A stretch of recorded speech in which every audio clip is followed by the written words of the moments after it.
আগামী সপ্তাহে বিগ বাজেটে আসছে শাকিব খানের তাণ্ডবের ঘোষণা। তাণ্ডবের বাজেট ৩৫ কোটি টাকা বা ৩০ কোটি টাকা নিয়ে আসতে যাচ্ছে। তুফানের চেয়ে ৫-৬ গুণ বাজেট বেশি তাণ্ডবে। তাণ্ডব আসছে, কুরবানি ঈদে আসছে তাণ্ডব। দেখুন, তাণ্ডবে আসছে খুব শীঘ্রই, অফিসিয়াল অ্যানাউন্সমেন্ট আসবে। তাণ্ডব আসবে কুরবানি ঈদে। আমি ভুল করে উজারি বলতেছিলাম, কিন্তু কুরবানি ঈদে আসছে তাণ্ডব। তাণ্ডবের অপেক্ষায় থাকুন এবং আমাদের চ্যানেলে নতুন হয়ে থাকলে অবশ্যই সাবস্ক্রাইব করে পাশে থাকা বেল আইকনটি ক্লিক করতে ভুলবেন না।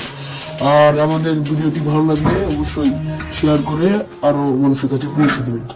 তো তাণ্ডব কোরবানি ঈদ আসছে, কোরবানি ঈদ পর্যন্ত অপেক্ষায় থাকুন। কোরবানি ধামাকা নিয়ে আসছে তাণ্ডব। তাণ্ডবের জন্য অপেক্ষায় থাকুন।